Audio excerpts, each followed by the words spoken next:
As armas da nossa milícia não são carnais, mas sim poderosas em Deus para a destruição das fortalezas, destruindo os conselhos e toda altivez que se levanta contra o conhecimento de Deus e levando cativo todo o entendimento à obediência de Cristo, e estando prontos para vingar toda a desobediência quando for cumprida a vossa obediência.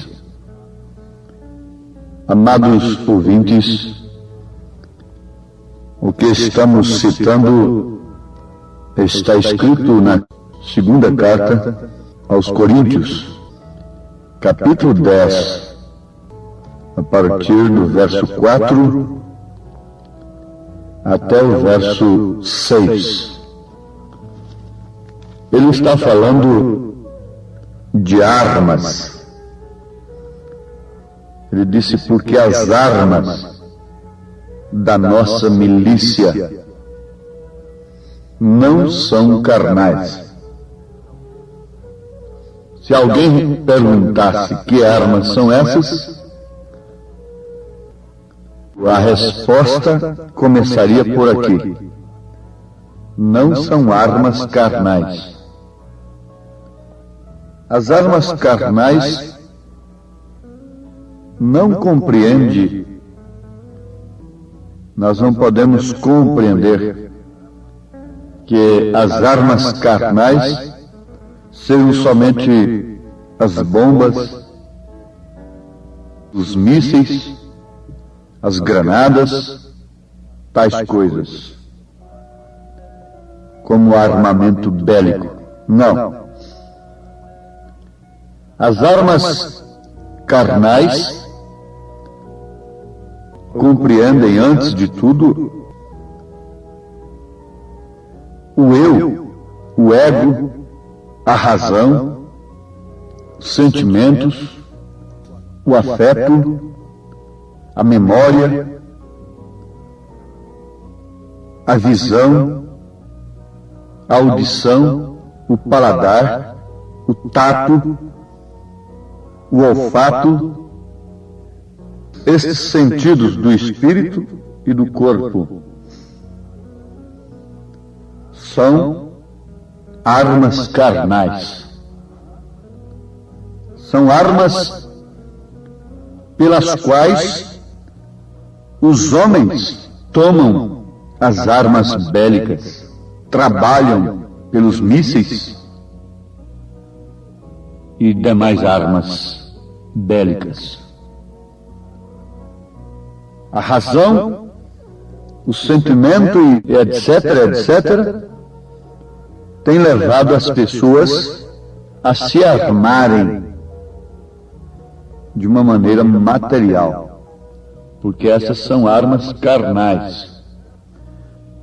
É certo que, através desses sentidos, nós nos defendemos, nós nos alimentamos, nós enxergamos, nós ouvimos, e por isso nos armamos, carnalmente falando. E uma vez armados, carnalmente falando, nos armamos materialmente falando. Agora o apóstolo São Paulo está falando a pessoas, a igreja, de uma experiência especial do corpo de Cristo, que não se arma para a milícia, para a luta, com armas carnais, porque a razão tem se tornado uma inimiga capital da fé. Enquanto a razão pede prova, a razão quer, como a lógica, pegar, sentir, ver, cheirar, ouvir, etc., a fé age completamente o contrário. A fé chama as coisas que não são como se já fossem. A fé se torna em um firme fundamento das coisas que se esperam e a prova das coisas que não se veem. E somente alimentados por uma inspiração divina, a nossa alma, que é a natureza do Espírito, pode nos levar a trabalharmos e vivermos como quem não vai ficar aqui, mas que tem uma morada celestial. E por isso se arma não com a armadura carnal, mas sim com as armaduras celestiais. O mesmo apóstolo, na sua carta aos Efésios, capítulo 6, a partir do verso 10, ele diz: no demais, irmãos meus, fortalecei-vos no Senhor e na força do seu poder. Revesti-vos de toda a armadura de Deus, para que possais estar firmes contra as astutas ciladas do diabo. Porque não temos que lutar contra a carne e o sangue, mas sim contra os principados, contra as potestades, contra os príncipes das trevas deste século, contra as hostes espirituais da maldade nos lugares celestiais. Portanto, tomai toda a armadura de Deus, para que possais resistir no dia mau, e havendo feito tudo, ficar firmes. Estai, pois, firmes, tendo cingido os vossos lombos com a verdade, e vestida a couraça da justiça, e calçados os pés na preparação do Evangelho da paz, tomando sobretudo o escudo da fé, com o qual podereis apagar todos os dardos inflamados do maligno. Tomai também o capacete da salvação e a espada do Espírito, que é a palavra de Deus, orando em todo o tempo, com toda oração e súplica no Espírito, e vigiando nisto com toda perseverança e súplica por todos os santos. Ouvintes, aí está. Paulo, naturalmente conhecendo a armadura de um soldado romano, tomou aqueles instrumentos de guerra, tomou aquelas armaduras materiais, como um tipo apenas, para as armaduras espirituais. Ele falou sobre a couraça da justiça. Ele falou sobre os calçados, na preparação do Evangelho da paz. Ele falou no escudo da fé. Ele falou do capacete da salvação. Ele falou da espada. No caso, a espada do cristão é a palavra de Deus. Porquanto a palavra de Deus é, sem dúvida alguma, a espada que o Espírito usa. Então nós temos encontrado pessoas cansadas e desanimadas à margem do caminho.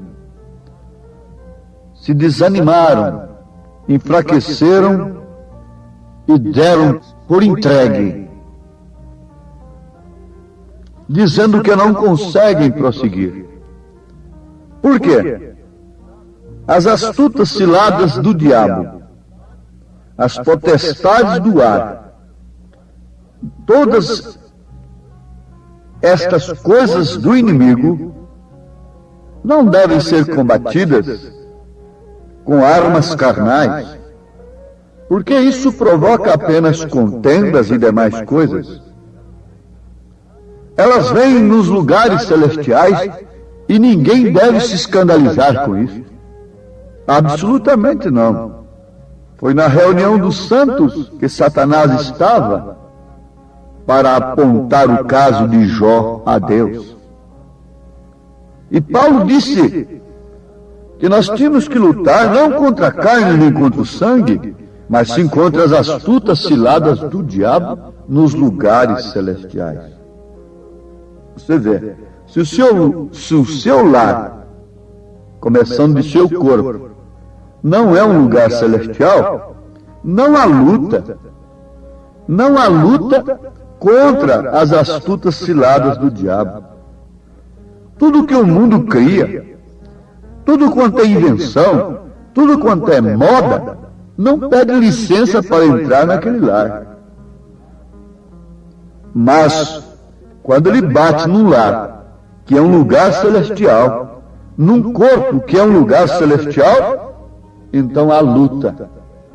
E esse soldado, esta mulher, este homem, esta moça, essa criança, esse moço, esse crente, sabe perfeitamente que as armas carnais não são próprias para essa milícia. Não resultam em vitória, mas antes fracasso, desânimo. Sim, isto é verdade, porque as armas da nossa milícia não são carnais. Agora, elas são poderosas? Sim, perfeitamente. Por isso elas são poderosas, justamente porque não são carnais. O conhecimento intelectual da Bíblia é uma arma carnal apenas. É por isso que esse conhecimento intelectual da Bíblia não forja, isto é, não gera verdadeiros cristãos. Não. Você pode pregar a mesma coisa que um homem ungido de Deus prega, citar a mesma escritura, mas aquilo não vai gerar um crente da qualidade que aquele outro que é ungido pelo Espírito Santo para pregar sua palavra gera. Porque é uma arma usada simplesmente no sentido carnal, intelectual. E isso não é poderoso, é letra apenas. Mas Paulo disse, porque as armas da nossa milícia não são carnais, mas sim poderosas em Deus, para a destruição das fortalezas, destruindo os conselhos. Fortalezas? Satanás tem levantado fortalezas para destruir os filhos de Deus. Mas o que foram os muros da grande Jericó para Israel, para Josué? Nada. O que valeu os muros e toda a guarnição de Jericó para o povo que estava lá dentro? Nada. Mas eu pergunto, qual o israelita que podia entrar na casa de Raabe e matá-la? Nenhum deles. Nenhum deles. Qual foi a arma de Raabe, a meretriz? Foi a obediência, crendo apenas num cordão vermelho que aponta para o sangue de Jesus Cristo. O que valem as fortalezas? O que valem as grandes denominações? Não valem nada, como os muros de Jericó. Não foram nada para Josué, e também não puderam salvar aquele povo que estava dentro deles. Assim também são as denominações. O aguilhão da morte foi quebrado. Essas fortalezas estão caídas, porque as armas da milícia dos filhos de Deus não são carnais. E a mensagem final entrou e tira lá de dentro a Raabe eleita. Isso me faz alegrar o coração. E essas armas destroem os conselhos, porque o justo não anda segundo o conselho dos ímpios. Uma mulher cristã não anda segundo esta moda. Moda é conselho como se deve vestir. Um homem cristão não anda segundo os conselhos dos ímpios. Um verdadeiro cristão não anda segundo os conselhos intelectuais. Isto porque as armas poderosas em Deus destruíram estas fortalezas, destruíram estes conselhos dogmáticos e toda altivez que se levanta contra o conhecimento de Deus, contra a ciência de Deus, levando cativo todo entendimento à obediência de Cristo. O que diz o mesmo apóstolo São Paulo nesta carta aos Efésios, capítulo 3, versículo 19: e conhecer o amor de Cristo, que excede todo entendimento, para que sejais cheios de toda a plenitude de Deus. Irmã, irmão amado, aqui está a arma do cristão. Se porventura nos encontramos aí, de vez em quando, amarrotados, contristados, frustrados, é porque usamos outras armas. Usamos a razão, os sentimentos, os afetos, a memória, o raciocínio. É porque usamos somente a visão, a audição, o paladar, o tato, o olfato. Mas quando nós passamos por cima de todas estas coisas, a nossa fé passa por cima de todos esses sentidos, porque o sentido está dizendo, está doendo. O sentido é para você sentir a dor, os sintomas da doença. A fé é para você se assegurar em sua cura, em seu perdão. É para você se assegurar na palavra de Deus. Essa não é uma arma carnal, material. A fé passa por cima de todas estas dúvidas, todos esses sentimentos, todas as emoções, todas as sensações. E espera, porque ela é o firme fundamento daquilo que se espera e a prova das coisas que não se veem. Pela fé você já venceu, pela fé você já conseguiu, pela fé você já tem, não vai conseguir, você já conseguiu. Essa é a arma do crente revelado pelo Espírito Santo, batizado com o Espírito Santo. Destrói todos os conselhos, todas as falsas doutrinas. Uma doutrina é um conselho. Paulo disse em Atos dos Apóstolos, à igreja de Éfeso, em Atos dos Apóstolos, capítulo 20, não vos deixei de anunciar todo o conselho de Deus. Isto é verdade? Perfeitamente correto. Então uma doutrina é um conselho, como se crer, como se viver, como se portar.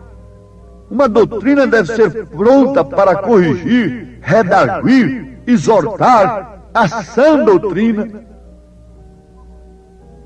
Oh, que o Senhor vos abençoe, que o Senhor vos dê fé nestas armas da milícia do cristão, que não são carnais e por isso são poderosas para destruir as fortalezas, as paredes, para destruir os conselhos dos ímpios em nossos sentidos, em nossa memória, em nosso caráter. Que Deus nos abençoe nesse sentido, em nome de Jesus Cristo. Amém.